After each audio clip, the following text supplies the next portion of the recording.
چوں محمد درمیان انبیاء، غوث اعظم درمیان اولیاء۔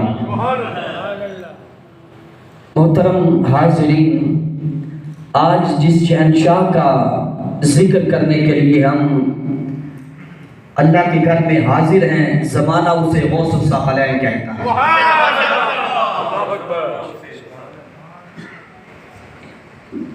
یعنی جنوں کے بھی غوث اور انسانوں کے بھی غوث۔ سبحان اللہ۔ غوث کہتے ہیں فریاد کو سننے والے کو، یعنی آپ انسانوں کی فریاد کو سننے والے بھی ہیں، جنوں کی فریاد کو سننے والے بھی ہیں۔ سبحان اللہ، سبحان اللہ۔ یعنی صرف انسان نہیں، آپ کی بارگاہ میں جنات بھی فریادیں لے کے حاضر ہوتے ہیں۔ ولی گردنوں کو جھکائے ہوئے ہیں، سال مہینے اور دن آپ کی بارگاہ میں آ کے حاضری دیتے ہیں۔ یہ سال مہینے دن جو ہے نا، یہ اپنا آغاز کرنے سے پہلے غوث الاعظم کی بارگاہ میں حاضر ہوتے ہیں، آ کے سلامیاں پیش کرتے ہیں۔ حضرت شیخ ابو عبداللہ محمد بن علی سنجاری رحمت اللہ علیہ آپ فرماتے ہیں کہ غوث اعظم دنیا کے سرداروں میں بھی منفرد ہیں اور اولیاء اللہ میں بھی منفرد ہیں، اور فرماتے ہیں شیخ عبد القادر جیلانی مخلوق کے لیے اللہ کا تحفہ ہے۔ نعرہ تکبیر، نعرہ رسالہ، نعرہ تحقیق، نعرہ حیدری، نعرہ غوثیہ، نعرہ غوثیہ۔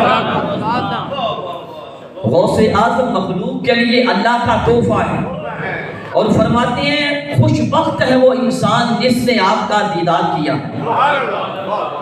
اور فرماتے ہیں کہ شاد رہے وہ شخص کہ جس نے آپ کی صحبت اختیار کی ہے، اور ساتھ یہ بھی فرماتے ہیں کہ ہمیشہ خوش رہے وہ جس نے غوث اعظم کے دل میں ایک رات بسر کی ہے، جس نے غوث اعظم کے دل میں ایک رات گزاری ہے، وہ شخص کیا ہمیشہ خوش رہے۔ اور آپ جانتے ہیں کسی کے دل میں اترنے کے لیے اس کا ذکر کرنا پڑتا ہے، اس کے ساتھ پیار بھی کرنا پڑتا ہے، کسی کے دل میں اترنے کے لیے اس کے ساتھ پیار کرنا پڑتا ہے۔ تو اس لیے اگر غوث اعظم کے دل میں اترنا ہے تو آپ سے پیار کرو، اتنا پیار کرو غوث اعظم کے دل میں اتر جاؤ، غوث اعظم کے دل میں اتر جاؤ گے۔ ایک شیخ کی تو یہ دعا بھی حاصل ہوگی، ایک شیخ فرما رہے ہیں کہ ہمیشہ خوش رہے وہ بندہ، یہ اس شیخ کی دعا ہے، لیکن غوث اعظم کے دل میں اتر گئے، غوث اعظم کی نگاہ کرم ہو گئی، یہ دنیا بھی سنور جائے گی، وہ دنیا بھی سنور جائے گی، دنیا بھی سنور جائے گی اور عقبہ بھی سنور جائے گی۔ حضرت شیخ علی بن حیدری رضی اللہ تعالیٰ عنہ آپ فرماتے ہیں کہ مرتبہ میں اپنے شیخ کے مدرسے میں حاضر ہوا، یہ بزرگ غوث پاک کے مرید بھی تھے اور خلیفہ بھی تھے۔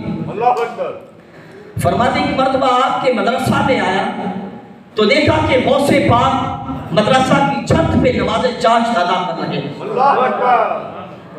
مدرسہ کی چھت پہ نماز چاشت پڑھ رہے ہیں۔ فرماتے ہیں غوث اعظم کے مرید تھے اور خلیفہ تھے، اس لیے وہ بھی اہل نظر تھے۔ فرماتے ہیں میدان کی طرف دیکھا، رجال الغیب کی 40 صفیں موجود تھی، 40 صفیں رجال الغیب کی میدان میں موجود ہیں۔ غوث اعظم اپنے مدرسہ کی چھت پہ نماز چاشت پڑھ رہے ہیں۔ فرماتے ہیں ان صفوں میں سے ہر صف پہ 70 مرد موجود ہیں، اور وہ سارے کے سارے کھڑے ہیں، سارے کے سارے کھڑے ہیں۔ کہتے میں نے انہیں کہا، انہیں پوچھا آپ بیٹھتے کیوں نہیں؟ انہوں نے کہا کہ کتب نماز پڑھ رہے ہیں، جب کتب ہمیں بیٹھنے کا حکم فرمائیں گے تو پھر ہم بیٹھیں۔ فرماتے جب حضور غوث اعظم نماز سے فارغ ہوئے، آپ نے سلام پھیرا تو وہ سارے دوڑے جلدی جلدی آپ کی طرف، آپ کے آپ کے ہاتھوں کو چومنے لگے۔ اللہ نے بنایا ہے ایسا رتبہ غوث اعظم کا، اللہ نے بنایا ہے ایسا رتبہ غوث اعظم کا، اللہ نے بنایا ہے ایسا رتبہ غوث اعظم کا کہ ہر ولی کی گردن پہ قدم ہے غوث اعظم. اللہ اکبر. اس ولی اس جہاں میں جتنے ولی آئے سب اہل شان ہیں، مگر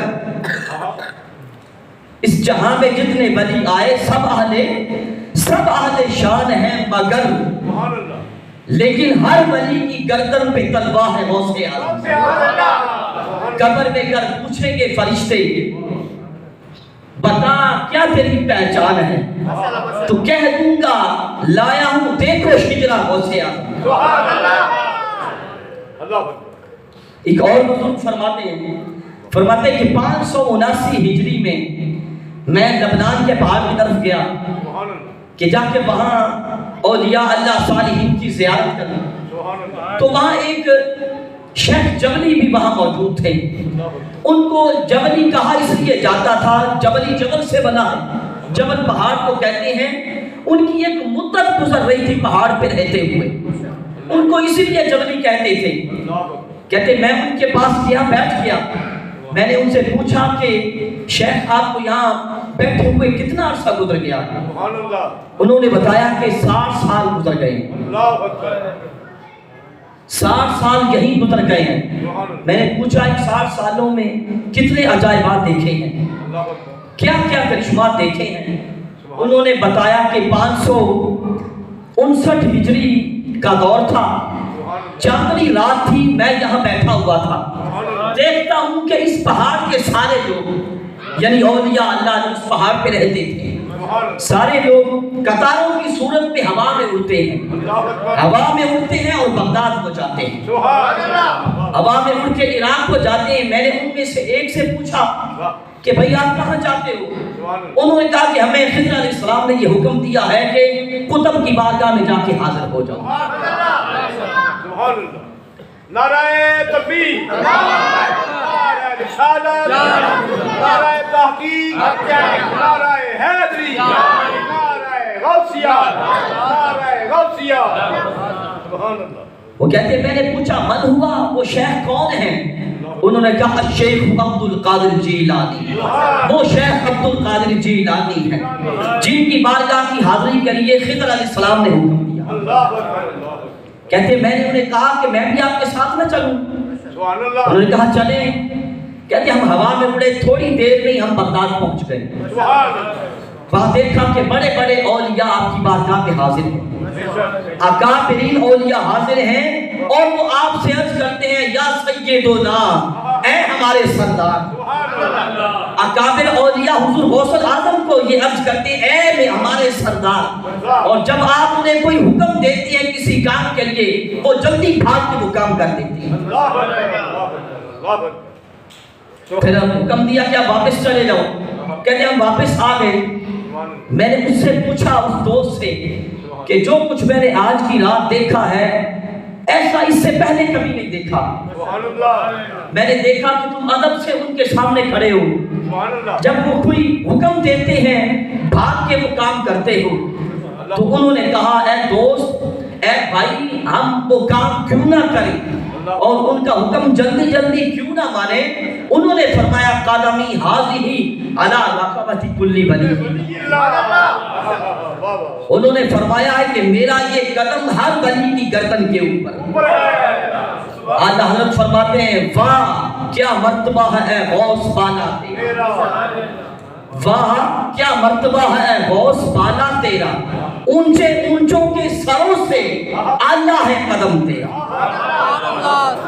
سر کیسا ہے بھلا کوئی کیا جانے، سر کیسا ہے بھلا کوئی کیا جانے، سر کیسا ہے بھلا کوئی کیا جانے، تیرا جو قدم ہے یہ اولیاء کی گردن سے ہے بالا. فرماتے ہیں انہوں نے یہ ہمیں حکم فرمایا ہے قدمی حاضی علی رقبۃ کل ولی اللہ، میرا یہ گردن ہر ولی کی گردن پہ ہے. تو اس لیے ہمیں یہ حکم ملا کہ ہم ان کی عزت کریں. تو اس سے پتہ یہ چلتا ہے کہ جو ولی ہوگا اس کی گردن پہ غوث اعظم کا قدم ہوگا. اگر کوئی ولی ہو کے آپ کے قدم کا انکار کرے تو اس کا نام اولیاء کی سب سے مٹا دیا جائے۔ حضرت شیخ ابو الوفا رحمۃ اللہ علیہ عراق کے اکابر مشائخ میں سے ہیں، اکابر اولیاء میں سے حضرت ابو الوفا۔ آپ فرماتے ہیں حالانکہ جنگل کے مشائخ ان کے بارے میں ان کی شان کا عالم یہ ہے، حضرت شیخ ابو الوفا کی جنگل کے مشائخ یہ فرماتے ہیں کہ ہم اس شخص پہ تعجب کرتے ہیں جو ابو الوفا کا نام لے اور اپنے ہاتھ اپنے چہرے پہ نہ پھیرے، اللہ کا نام لے نہ لے، نبی کریم پہ درود نہ بھیجے، تو کیسے اس کا چہرہ ان کی ہیبت سے نہ گرے گا؟ یہ حضرت شیخ ابو الوفا کی شان کا عالم ہے۔ وہ شیخ ابو الوفا ایک مرتبہ بات فرما رہے ہیں، اللہ کے بندے ان کی بارگاہ میں حاضر ہیں، حضور غوث العظم دنوں جوان تھے، وہ بوڑھے تھے شیخ ابو الوفا، اور حضور غوث العظم ابھی انہی دنوں بغداد میں تشریف لائے تھے۔ وہ بات فرما رہے ہیں، آپ ان کی مجلس باز میں تشریف لائے، حضور غوث پاک جب انہوں نے آپ کو دیکھا تو اپنے کلام کو روکا اور کہا کہ ان کو باہر نکال دیا جائے۔ باہر نکالنے کا حکم دیا، باہر نکال دیا گیا۔ غوث پاک پھر آ گئے، پھر انہوں نے اپنے کلام کو روکا، پھر حکم دیا کہ ان کو باہر نکال دیا جائے۔ جب آپ تیسری مرتبہ پھر آئے، وہ جو منبر تھا کرسی، اس سے نیچے اترے اور آپ کو گلے سے لگا دیا، گلے سے لگا دیا، آپ کی آنکھوں کے درمیان بوسہ دیا، بوسہ دیا، اور اہل بغداد کو کہا، اے اہل بغداد قوموا لولی اللہ، اے اہل بغداد اللہ کے ولی کے لیے کھڑے ہو جاؤ۔ اور ساتھ فرمایا کہ میں نے ان کو نکالنے کا حکم ان کی اہانت کی وجہ سے نہیں دیا، بلکہ نکالنے کا حکم اس لیے دیا ہے کہ تم ان کو پہچان لو، تم ان کو پہچان لو کہ یہ آنے والا شخص، یہ آنے والی ذات کوئی معمولی نہیں ہے، یہ ذات وہ ہے کہ جس کے سامنے ابو الوفا بھی بات نہیں کر سکتا۔ پھر شیخ حضور غوث العظم کو مخاطب کر کے فرمایا، عبد القادر ایک وقت آنے والا ہے، اب ہمارا وقت ہے، پھر تمہارا وقت ہوگا، اب عراق ہمارے پاس ہے، پھر عراق تمہیں دے دیا جائے گا۔ اور کہا کہ ہر ایک ملک بولتا ہے، وہ بول کے چپ کر جاتا ہے، مگر عبد القادر تمہارا ملک قیامت تک بولتا رہے گا، تمہارا ملک قیامت تک بولتا رہے گا۔ اور ساتھ فرمایا کہ جب وہ وقت آئے تو اس بوڑھے کو بھی یاد رکھنا، اس بوڑھے کو بھی، جب تمہارا وہ وقت آئے تو اس بوڑھے کو بھی کیا کرنا، اس بوڑھے کو بھی یاد کرنا۔ حضرت خواجہ ویسے کرنی رضی اللہ تعالیٰ عنہ، آقا کریم نے جب اپنا مبارک جبہ حضرت فاروق اعظم حضرت مولا علی کو عطا فرمایا اور فرمایا کہ میرا یہ جبہ ویسے کرنی کو دینا، ویسے کرنی کو میرا جبہ دے کے اسے کہنا میری امت کی بخشش کے لیے دعا کریں۔ جب حضرت فاروق اعظم اور مولا کائنات یہ دونوں ہستیاں، یہ دونوں بزرگ لے کے وہ جبہ حضرت ویسے کرنی کے پاس گئے، وہ جبہ حضور کا عطا فرمایا اور حضور کا پیغام بھی سنایا، آقا کا حکم بھی سنایا کہ حضور نے یہ فرمایا ہوا ہے کہ حضور کا یہ فرمان ہے کہ میری امت کی بخشش کے لیے دعا کرنا۔ اب حضرت ویسے کرنی رضی اللہ تعالیٰ عنہ آپ سجدے میں گر گئے، حضور کی امت کی بخشش کے لیے دعا آئی، وہاں سے آواز آئی، وہاں سے یہ جواب آیا کہ ویسے کرنی آدھی امت کو تیری شفاعت پہ بخش دیا، آدھی امت کو تیری شفاعت پہ بخش دیا ہے۔ اگلی بات سننا، آدھی امت کو تیری شفاعت پہ بخش دیا، اور یہ بات تفریح الخاطر میں ابن محی الدین اربلی لکھتے ہیں۔ یہ جو میں بات عرض کر رہا ہوں، سنا رہا ہوں، وہاں سے جواب آیا کہ ویسے کرنی آدھی امت کو تیری شفاعت پہ بخش دیا ہے، اور آدھی امت کو میرے محبوب غوث اعظم کی شفاعت سے بخش دیا۔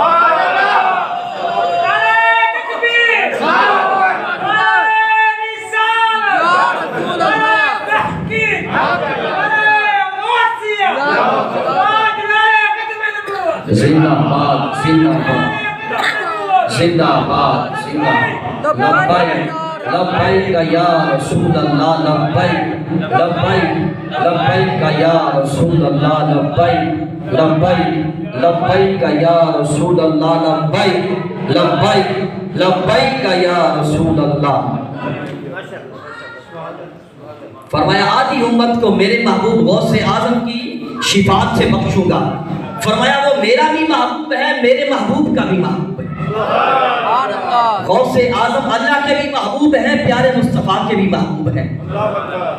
حضرت ویسے کرنی نے عرض کیا باری تعالیٰ وہ تیرا محبوب کہاں ہے؟ فرمایا تیرے بعد ہوگا، لیکن فی مقعد صدق عند ملیک مقتدر، وہ مقعد صدق عند ملیک مقتدر کے مقام پہ ہے، پیدا تیرے بعد ہوگا اور قیامت تک وہ مخلوق کے لیے اللہ کی حجت ہوگا۔ اور ساتھ فرمایا کہ جو اسے قبول کرے گا میں بھی اس سے ہی دوست رکھوں گا۔ کس نے فرمایا؟ خدا تعالیٰ نے فرمایا کہ جو غوث اعظم کو قبول کرے گا، غوث اعظم کا قدم اپنی گردن میں قبول کرے گا، غوث اعظم کا پٹا اپنے گلے میں قبول کرے گا، اور غوث اعظم کی غلامی کو قبول کرے گا۔ جو غوث اعظم کو قبول کرے گا میں بھی اس سے اپنا دوست بناؤں گا۔ حضرت ویسے کرنی نے جب یہ عرض کیا کہ ہماری تعالیٰ کہاں ہے تاکہ میں بھی اس کی کا دیدار کروں، تو فرمایا جب خدا تعالیٰ نے ایسا کہ جو اسے قبول کرے گا میں اسے دوست رکھوں گا۔ حضرت ویسے کرنی نے عرض کیا باری تعالیٰ میں نے اس کو قبول کر لیا۔ انسان تو انسان ہے، غوث اعظم کی حکومت، آپ کی بادشاہت، سلطنت کا یہ عالم ہے۔ صرف انسان نہیں، یہ سال، مہینے، یہ دن، یہ اپنی ابتدا کرنے سے پہلے غوث اعظم کی بارگاہ میں آ کے سلامیاں پیش کرتے ہیں۔ یہ چاند، سورج، ستارے یہ طلوع کرنے سے پہلے غوث اعظم کو سلام کرتے ہیں۔ آپ خود فرماتے ہیں کہ یہ سورج طلوع جب کرتا ہے، طلوع کرنے سے پہلے مجھے سلام کرتا ہے۔ فرمایا جو سال بھی آتا ہے، جو دن آتا ہے، وہ آ کے مجھے سلام کرتے ہیں۔ پھر اس سال میں اس دن میں جو ہونے والا ہوتا ہے وہ آ کے مجھے بتاتا ہے۔ تخبرنی بما یاتی و یجری وتعلمنی فاغفر عن جدالی۔ فرماتے وما منہا شہور او ظہور تمر وتنقضی الا اتالی وتعلمنی وتخبرنی وتعلمنی فاغفر عن جدالی۔ اولیاء کی ایک جماعت فرماتی ہے، فرماتے ہیں ہم حضور غوث اعظم کی بارگاہ میں حاضر تھے، ہم نے دیکھا کہ خوبصورت نوجوان آیا، آ کے آپ کے پاس بیٹھ گیا اور آ کے کہا اے اللہ کے ولی آپ پہ سلام ہو، اور کہا کہ میں رجب کا مہینہ ہوں، اس لیے آیا ہوں کہ آپ کو خوشخبری سناؤں، آپ کو خوشخبری سناؤں کہ جو کچھ میرے اندر ہونے والا ہے وہ آ کے آپ کو بتاؤں۔ اور کہا کہ میرے اندر بھلائی ہی بھلائی ہے، لوگ بھلائی دیکھیں گے۔ وہ کہتے ہیں کہ اس کے بعد وہ چلا گیا۔ وہ جو دن تھا وہ جماعت ثانی کا آخری دن تھا۔ کہتے اس کے بعد رجب آیا تو اس رجب کے مہینے میں لوگوں نے بھلائی کے سوا کچھ نہیں دیکھا، یعنی جیسے رجب کا مہینہ بتا کے گیا تھا، عرض کر کے گیا تھا، ویسا ہی ہوا۔ کہتے جب وہ مہینہ ختم ہونے والا تھا، آخری دن تھا، پھر بارگاہ میں حاضر تھے، ایک بدصورت شخص آیا، آ کے کہا اے اللہ کے ولی آپ پہ سلام ہو، اور کہا کہ میں شعبان کا مہینہ ہوں، اس لیے حاضر ہوا ہوں کہ آپ کو خوشخبری نہ سناؤں، کیونکہ میرے اندر خوشخبری نہیں ہے، بغداد میں بڑے لوگ مریں گے، حجاز میں گرانی ہوگی اور خراسان میں تلوار چلے گی۔ وہ بزرگ فرماتے ہیں اولیاء پھر ایسے ہی ہوا، بغداد میں بڑی موتیں ہوئیں، خراسان میں تلوار بھی چلی، حجاز میں گرانی بھی ہوئی، ایسے ہی ہوا۔ فرماتے پھر جب رمضان کا مہینہ تھا تو رمضان کے مہینے میں شیخ تھوڑا سا بیمار ہو گئے، آخری دن تھا اس مہینے کا، ایک نوجوان، ایک خوبصورت نوجوان آیا اور آ کے آپ کو سلام کیا اور کہا کہ میں رمضان کا مہینہ ہوں، میں اس لیے آیا ہوں کہ تاکہ جو کچھ میرے اندر مقدر تھا اس کی آپ سے معذرت کروں، اور میں آپ کو رخصت کرنے کے لیے آیا ہوں۔ یعنی حضور غوث پاک بیمار ہو گئے تھے نا رمضان کے مہینے میں، اس کی معذرت کر رہا تھا، رمضان کا مہینہ کہ آپ بیمار ہو گئے تھے، اور کہا کہ میں آپ کو رخصت کرنے کے لیے آیا ہوں، تو اس کے بعد میرا اور آپ کا ملاپ نہیں ہوگا، میری اور آپ کی ملاقات نہیں ہوگی. پھر ایسا ہی ہوا. اس رمضان سے اگلا جو ربیع الثانی آیا, اس ربیع الثانی کے مہینے میں حضور غوث اعظم وصال فرما گئے.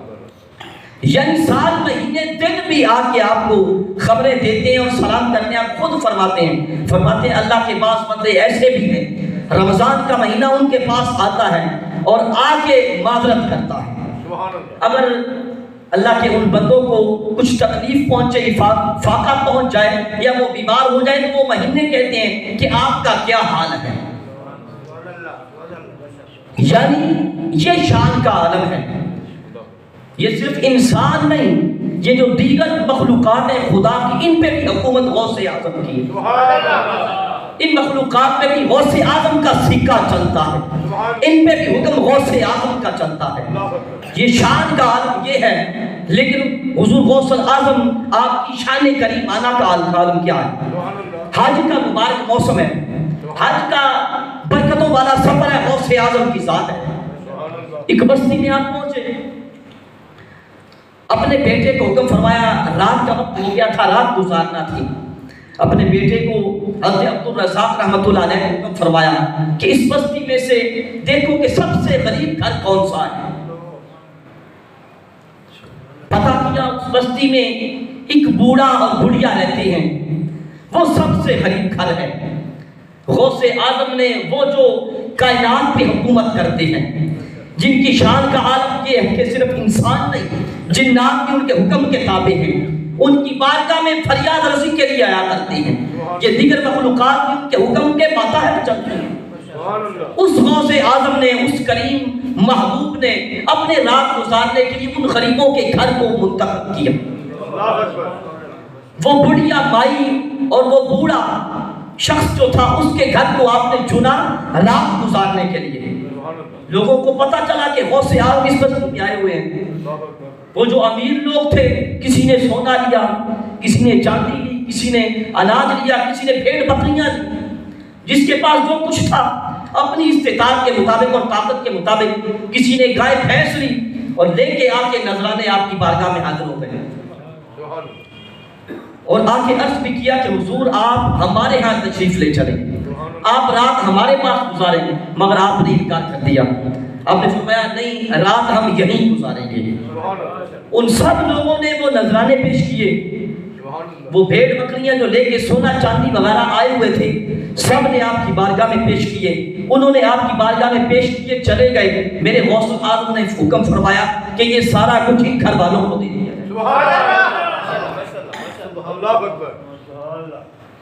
یعنی وہ اتنا مال و دولت, غوث اعظم کا قدم پڑا, وہ جو سب سے غریب گھر تھا وہ بستی کا سب سے امیر گھر بن گیا.